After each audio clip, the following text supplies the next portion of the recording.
friendo, Steve here. Welcome back to the channel. It's time for another Ask Wrestle Juice. You guys left a ton of great questions over on the community board, so thanks for that on the little thread that I posted. Can't get to all the questions this week or next week for that matter because you guys left like 120 of them, but I did respond to some of them that aren't being answered here in the video. I responded to some of them. I typed out responses over there, so you'll never know what you're going to get. Sometimes I'll answer them here on the show. Sometimes I'll just write a response, and sometimes I'll just leave them blank. I'm sorry, I can't do them all. Anyways, before we get started, do me a quick favor. Hit that like button, and if you haven't already, hit that subscribe button because it really helps Wrestle Juice. Let's hop into it. First from Torchbearer91 says, do you feel Roman Reigns' title run has started to get stale? If so, how would you reinvigorate his title run? You know, every time I think his title run has gotten stale, I watch SmackDown and I still think that Roman's doing really great work. I think he is very entertaining. I think they have this sort of like continuing story of Brock Lesnar and when he's going to come back and all that stuff. And that's fine. And there is that sort of like, you know, lack of drama and tension, given that we know that Roman's not going to lose the title for a very, very long time. I mean, it's entirely possible they do a title change with Brock, but I kind of don't feel like that's going to be the case. I think they're waiting until a name sort of is developed or appears that is obviously sort of the guy that will benefit the most from a Roman Reigns. Somebody in the community tab, and I don't think I think I answered it there. I didn't peg it to be answered here on the show. Asked, do you think Austin Theory could be this guy? And I do. I think that Austin Theory has all the ingredients if they really do a killer job booking him over the next year or two to be the guy that takes it off Roman. I don't know that they have that, though. I don't know that they know how to do that properly. Catching another John Cena or another Steve Austin is usually lightning in a bottle. So I don't know that they even can do that. But I think Austin Theory's a name. I mean, you never know if Gable Steveson shows up and is just like another Kurt Angle, then it could be him. He could be the guy. Maybe they want that. Maybe that's why they're building a whole facility while he's still finishing up college to train him. I don't know. As far as has Roman's title run become stale, I think there are some bits and pieces that are better than others. But yeah, he needs like a big meaty feud, and I think that's probably going to come in the form of Drew McIntyre.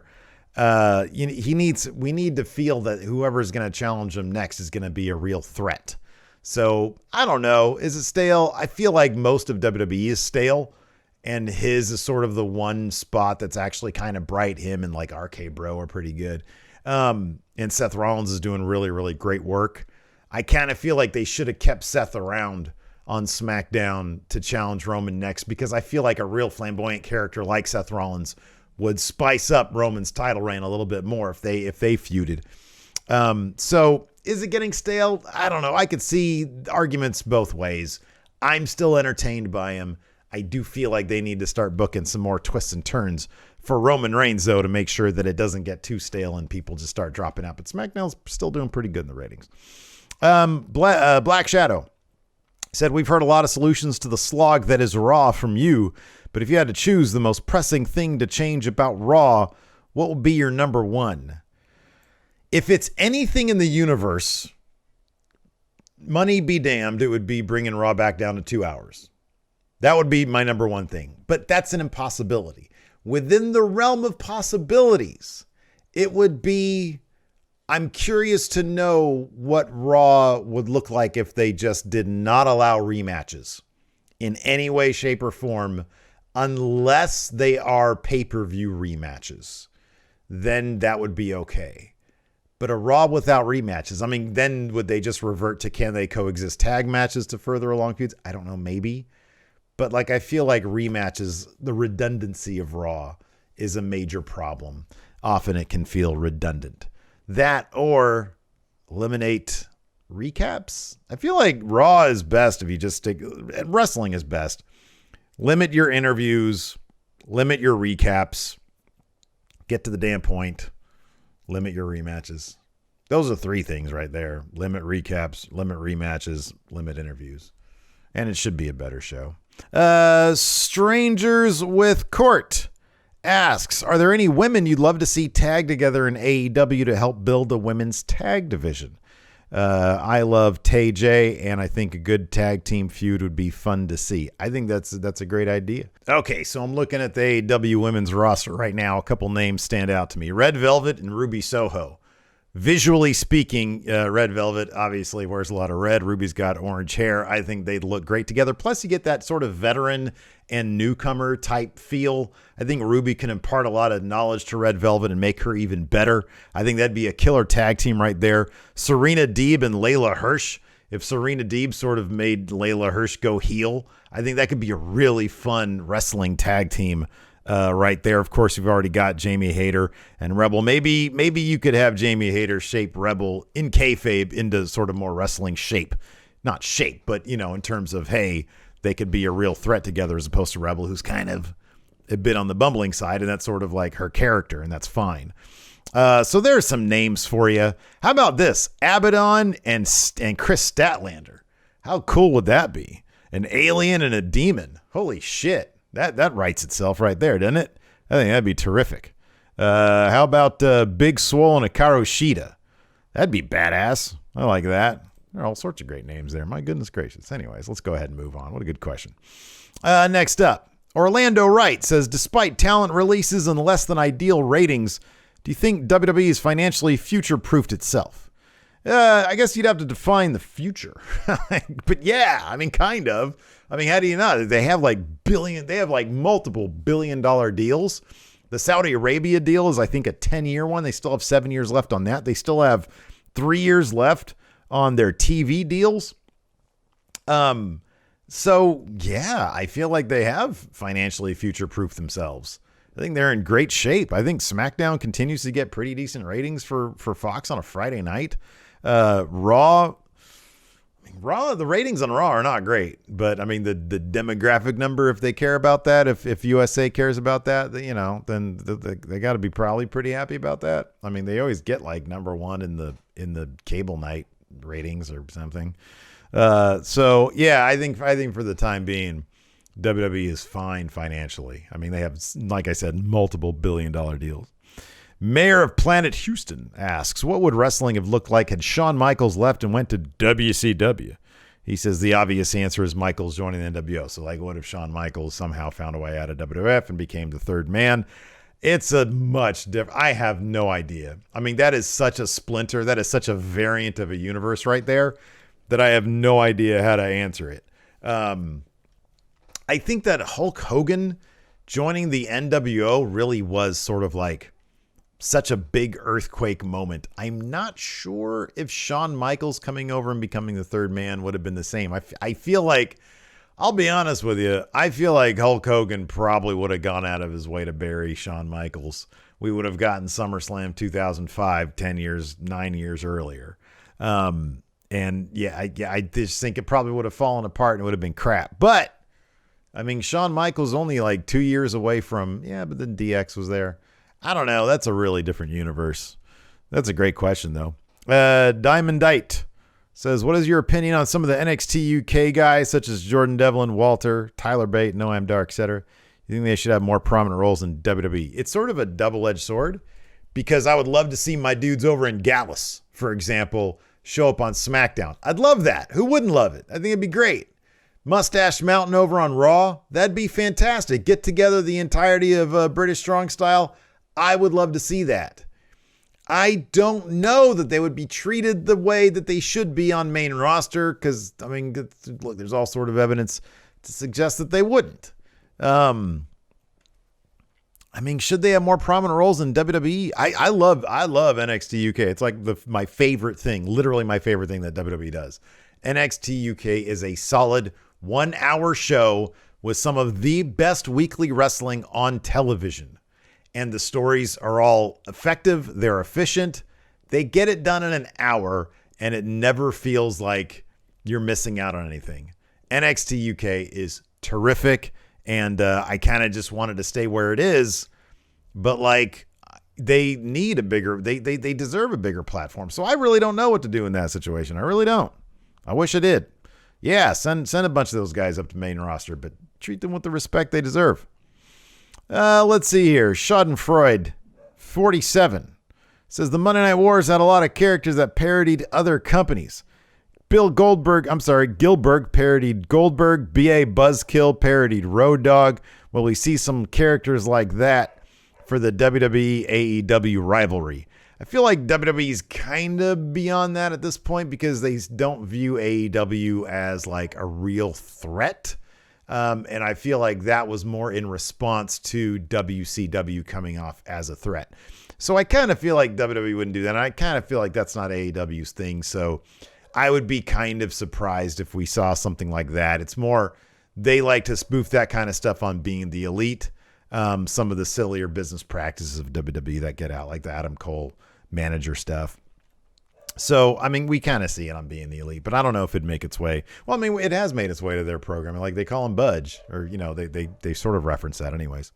Next up, Alfonso says, do you feel Tony Khan could book Goldberg well in AEW, seeing how well he's handled booking older talent?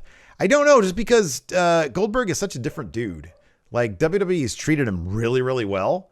And I don't know that he would want to take a kind of like AEW treats their older wrestlers with a ton of respect, but they are still obviously there to get the younger talent over.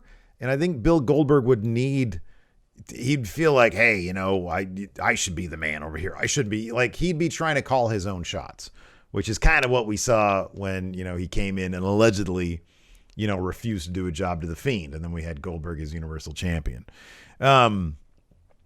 So I don't know. I feel like Goldberg would come in with too much baggage, but if he was like, hey, do with me what you will. Yeah, I think AEW could probably have a good time with him. Derek Brightwell, do you think any main event or mid-card talent would leave AEW to go to WWE, and who do you think would if Brian Cage is really... Yeah, so he brings up Brian Cage. So I brought this up in one of my last videos, and I got a lot of people in the comments saying, well, WWE only takes on guys that are like in their mid-20s now, which to a degree is true. We've heard that they will be looking less at the independent ranks and more at younger athletic athletes, you know, guys coming out of college, doing MMA, doing football, whatever. Hey, we want to build you from the ground up. That's the 2.0 thing. However, I do think there is absolutely a caveat to that. If they, because so many of their wrestlers end up in AEW, I absolutely think they would make an exception to that age rule if it meant getting a Lance Archer, if it meant getting maybe a Brian Cage.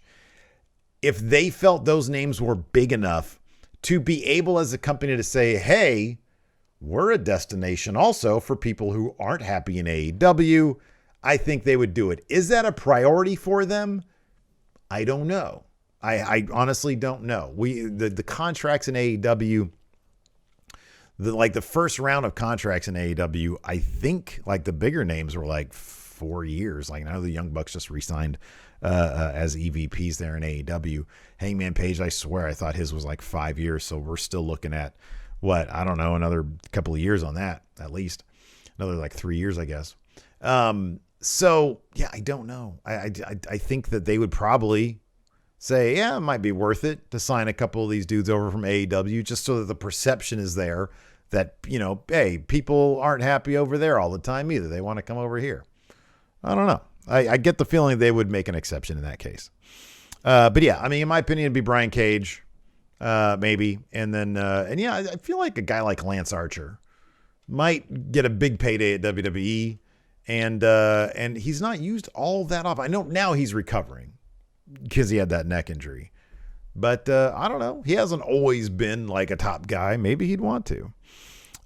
Plus with all these other people coming in AEW, maybe he'd be like, man, I feel like there's less of a spot for me now. Anth asks, in the lead up to Survivor Series, Xavier Woods criticized the lack of stakes surrounding their titular match. What do you think should be the reward beyond brand supremacy?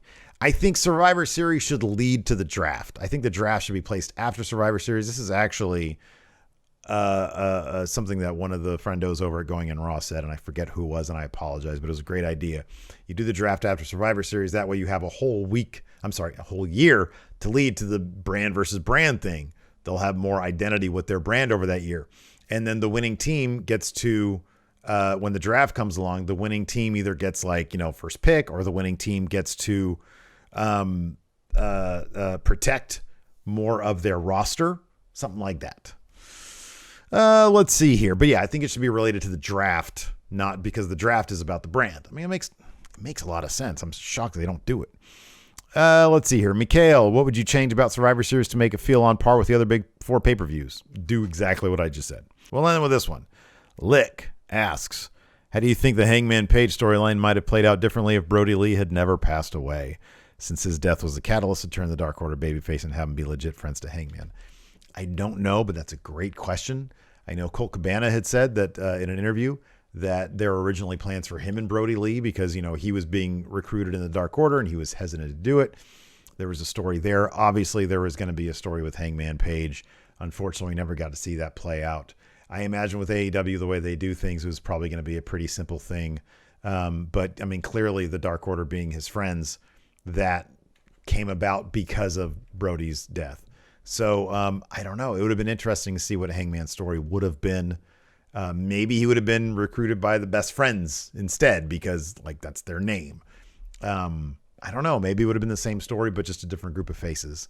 But we would have seen something different, and it would have been really interesting to see Brody Lee be one of Hangman, maybe one of his last roadblocks to getting to where he is today. But a shame we never got to see that.